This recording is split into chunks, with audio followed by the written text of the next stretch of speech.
Minutos está en la cabina de ATV Radio Gabriel Villalba, que es responsable del SENAC Bolivia.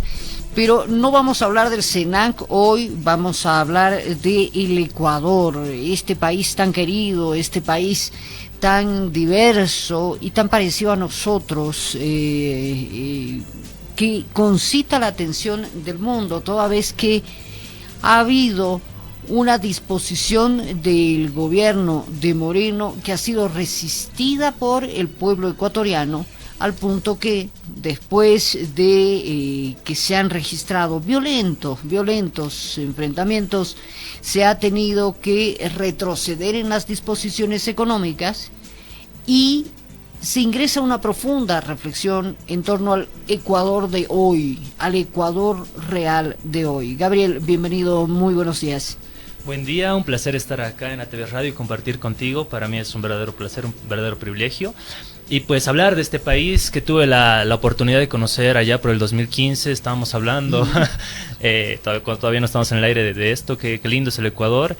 Y qué triste que esté viviendo estos momentos, ¿no? Estos momentos, 12 días de jornadas violentas, con 7 muertos, que echaron para atrás esta determinación del decreto ejecutivo 883 de Lenín Moreno, muy alineado a las recetas del Fondo Monetario Internacional, ¿no? Un Fondo Monetario Internacional que no ha podido leer todavía las realidades políticas, sociales y culturales de Latinoamérica, y por eso sus recetas son inaplicables. El ejemplo es Argentina, el ejemplo es Ecuador, y pues el pueblo ecuatoriano se ha resistido y se ha gestado toda una revolución, se podría decir, allá en el Ecuador, a la cabeza del CONAIE, ¿no? El Consejo Nacional Indígena del Ecuador, que es un organismo vivo muy fuerte allá en el Ecuador, y pues también las diferentes organizaciones sociales que han determinado la abrogación de este decreto ejecutivo y que el gobierno tire para atrás sus políticas alineadas con el FMI, ¿no? Es importante resaltar eso. A mí me gustaría que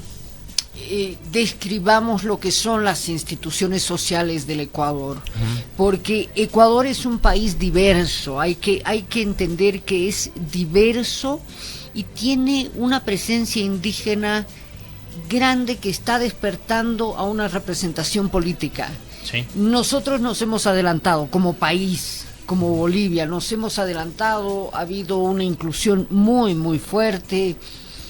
Tenemos en este momento presencia de sectores en la administración pública, en la actividad intelectual, en absolutamente todos.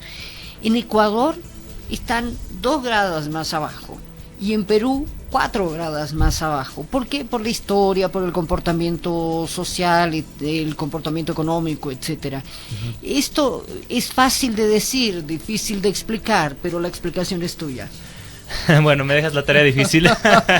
El Ecuador también ha concebido en su constitución la plurinacionalidad como un nuevo paradigma civilizatorio y un nuevo paradigma de entender la función del Estado, ¿no? Creo que la teoría política convencional, muy del siglo XVI, XVII, XVIII, ha concebido el Estado, nación, como el cúmulo de una articulación homogénea, de lenguaje, ni siquiera concebían la diversidad, ¿no?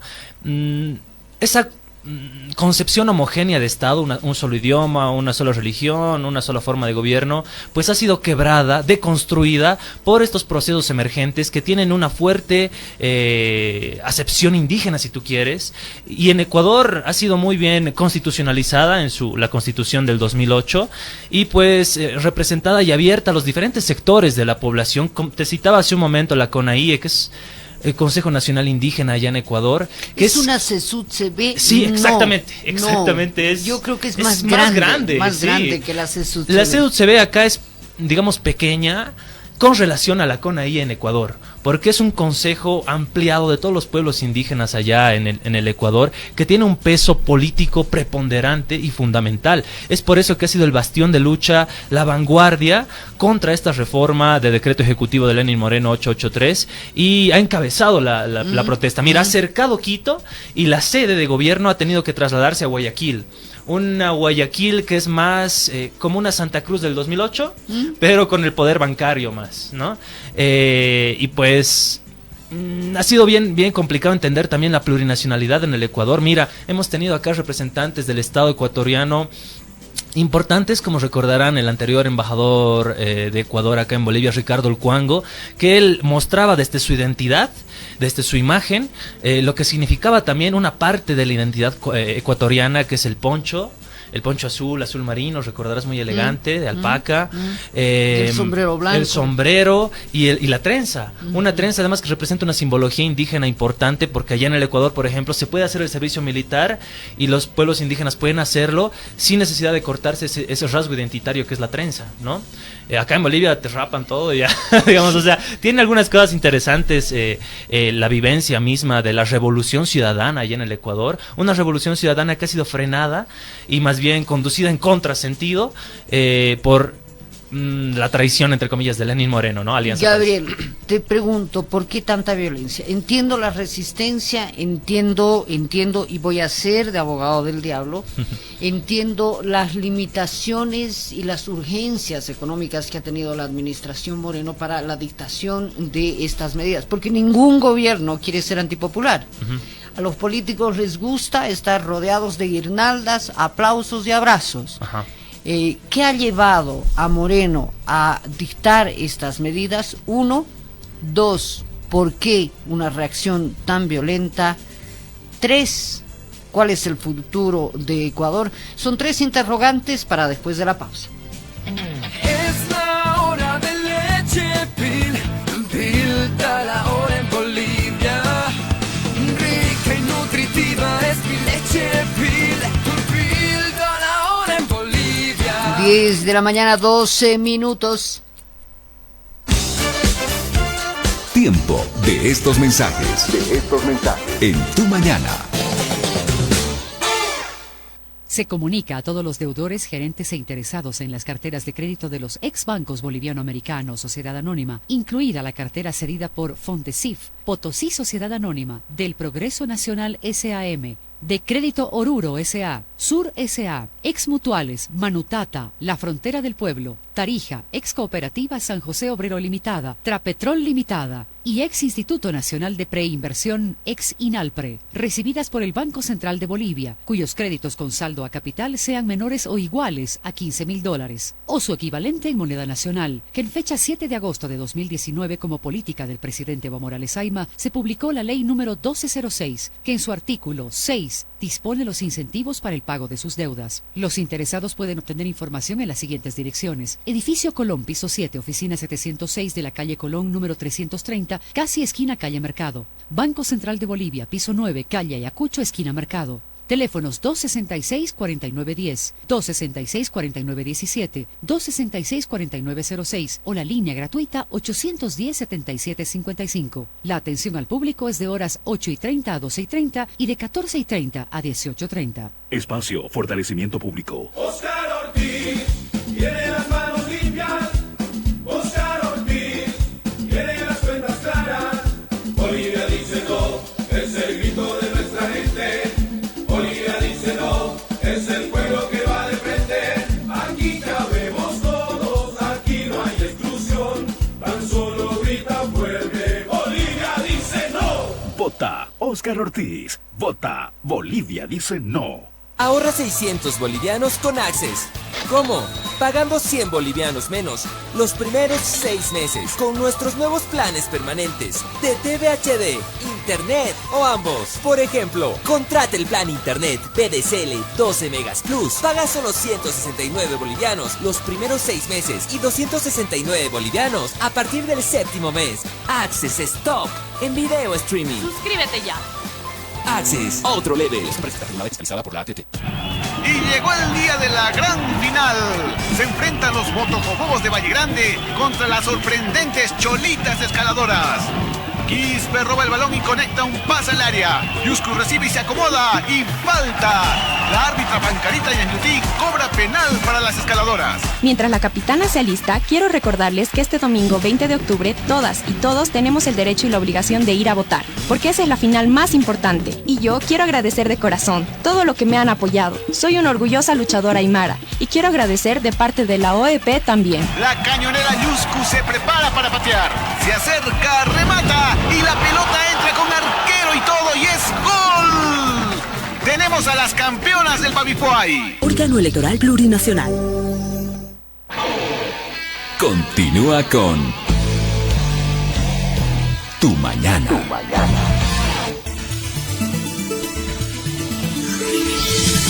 Estamos conversando con Gabriel Villalba, responsable del SENAC Bolivia. Estamos hablando de Ecuador y yo planteaba 3 preguntas. Vamos por lo primero. ¿Qué lleva a un presidente de las características de Moreno a la implementación de un paquete de medidas, como las que están comprendidas en el decreto 883, tan fuertes? ¿A qué me voy con tan fuertes? Así como se hablaba de subvenciones, se hablaba también de un incremento en el precio de algunos hidrocarburos, del retiro de subvención, cosa que elevaba el costo a 123%. A ver, valía 3 y de pronto al día siguiente de este decreto llegó a valer 6 bolivianos con 50 centavos, por decir algo, por poner un ejemplo. Claro que la gente zapateó. Claro. Esta medida del decreto ejecutivo además tiene la característica de cómo ha sido aprobado, es interesante y quería narrártela acá porque mediante la función legislativa, mediante la asamblea, ese mismo día que se estaba aprobando este decreto ejecutivo, el miércoles 2 de octubre, en la Asamblea Nacional se estaba tratando temas más o menos que cortinas de humo para que salga a la luz este decreto. Mira, en la Asamblea se estaba tratando la aprobación o ratificación de la Convención Interamericana contra el Racismo, la Discriminación Racial y Formas Conexas de Intolerancia. Ese mismo día también en la Asamblea se estaba tratando el acuerdo entre el gobierno de la República de Ecuador y el gobierno de la República de Chile sobre cooperación en el sector de la defensa. Mientras estaba tratando esto en la Asamblea Nacional de Ecuador, mediante la función ejecutiva, es decir, el presidente, estaba reformulando el reglamento sustitutivo para la regulación de los precios de los derivados de los hidrocarburos, es decir, modificando un decreto ejecutivo, el número es 338, que no había sido modificado desde el 2005. ¿Por qué? Hay que entender también la coyuntura política y económica del Ecuador, un Ecuador que el 2000 sufre un proceso de dolarización, ¿no? Después de sufrir el proceso de dolarización, de cierta forma también el gobierno de Rafael Correa, a través de lo que se ha denominado la Revolución Ciudadana, mediante esta organización política que se denomina Alianza País, ha levantado el país después de esa dolarización, ¿no? Aplicando también políticas de desarrollo, porque es también importante hacer la diferenciación entre crecimiento y desarrollo. Muy importante. Crecimiento se mide únicamente con el Producto Interno Bruto, y te dicen, bueno, todo lo que se ha producido, bienes y servicios dentro de tu país, y hay que analizarlo. Sumas y restas, este es el saldo. Y este es el crecimiento, te dicen, ¿no? Pero eso no significa que ese dinero, ese crecimiento le haya llegado a toda la población. Entonces tenemos que entender el desarrollo, y el desarrollo se entiende a través de otras medidas, de otros indicadores. Por ejemplo, el índice de Gini, ¿no? Que es la brecha de desigualdad entre los más ricos y los más pobres, que te doy un dato. En Chile, por ejemplo, este indicador es importante porque Chile es el 8º país más desigual del mundo según el indicador de Gini. Pero la economía chilena es una economía muy alta en el contexto latinoamericano, e incluso se habla de una economía que se proyecta al primer mundo, economía del primer mundo. De crecimiento, pero si nos ponemos a pensar en los indicadores de desarrollo, ahí entramos a acceso de servicios básicos, vivienda, brecha de desigualdad entre ricos y pobres. Esa clase de indicadores son los que los nuevos análisis económicos están brindando, y que son importantes también conocerlos. No sirve de nada crecer mientras crezcan los más ricos si no crece de forma equitativa toda tu población, digamos, ¿no? Todo esto lleva también a la independencia geopolítica que ha obtenido durante el gobierno de la Revolución Ciudadana Ecuador, porque recordarás que también Ecuador, al igual que Colombia, tenía bases militares norteamericanas en su territorio, nosotros también, ¿no? Una de las más importantes era la base militar de Manta, allá en el Ecuador, que de cierta forma regulaba como una especie de gendarmería de Estados Unidos toda la región de Colombia, Venezuela y Ecuador. Es importante entender esto porque también existen teóricos de la geopolítica como Atilio Borón, que ha estado hace un par de semanas acá en Bolivia, que te hablan del control de la gran isla americana a partir de la geopolítica de dominación imperial de Estados Unidos, ¿no? Que es el control de Norteamérica, Centroamérica y Sudamérica. De cierta forma, los países latinoamericanos que se califican como progresistas han optado por propios caminos diferentes, y esto ha gestado procesos importantes como el boliviano, como el ecuatoriano, pero Ecuador ha retrocedido con Lenin. ¿Por qué? Porque también es un conglomerado de diferentes sectores, la Revolución Ciudadana, y Lenín Moreno en los primeros 100 días de su gobierno ha optado por aliarse a los sectores más conservadores de este proceso. Ahora, Moreno denuncia muchos hechos de corrupción en la gestión Correa, y ¿esto llama la atención? Por supuesto que llama la atención, porque, a ver, también existen mecanismos que no han sido del todo efectivos para combatir la corrupción en estos procesos latinoamericanos, y eso hay que decirlo categóricamente, ¿no? Ha habido corrupción como ha habido en muchos otros gobiernos, pero ¿qué mecanismos hemos optado diferentes para sancionar esta corrupción? Si nos denominamos revolucionarios, si nos denominamos progresistas, tenemos que tener también mecanismos progresistas para sancionar esta corrupción, que creo que no ha pasado en estos procesos. Ayer entrevistaba a un periodista en el Ecuador y él vinculaba la reacción violenta a estas disposiciones de Lenín Moreno con resistencia a la fiscalización de hechos de corrupción. ¿Cómo lo ves? Lo veo totalmente, un tanto anacrónico. ¿Por qué? Porque la disposición objetiva en la letra muerta de la ley, digamos, de Lenín Moreno era la 883, que cambiaba esta otra disposición, la 338, y precisamente te quitaba la subvención a los hidrocarburos, y esto, como tú muy bien lo has explicado, genera pues una cadena de reacción económica negativa que pega principalmente a los productores agrícolas. ¿Quiénes son los productores agrícolas? Están aglutinados fundamentalmente en el campesinado ecuatoriano y en el CONAIE. Si afectas la producción, obviamente también se va a afectar el transporte de los productos agrícolas, se afecta absolutamente todo. Y obviamente que la gente va a salir a las calles a reaccionar por este incremento en el costo de vida de absolutamente todo. ¿En qué queda ahora el gobierno de Moreno? Porque me tengo que ir a pausa. Bueno, ¿qué queda con el gobierno de Moreno? Creo que retroceso ante las políticas e imposiciones del FMI, unas imposiciones que además han sido arbitrarias porque Ecuador no tiene ni siquiera, tiene menos del 50% de deuda pública y ha pedido un préstamo de 4.000 millones de dólares, o sea, no necesitaba un préstamo, porque te pongo otro ejemplo, Argentina tiene una deuda pública del 77,4% con relación a su Producto Interno Bruto, y sí, Argentina necesita pedir préstamos de...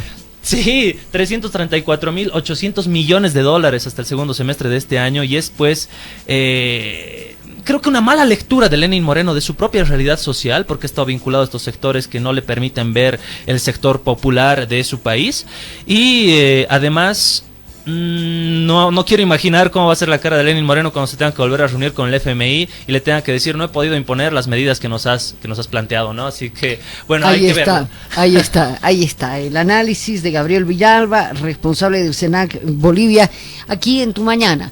Ayer hablábamos de Ecuador, hoy lo hemos seguido haciendo, mañana también, porque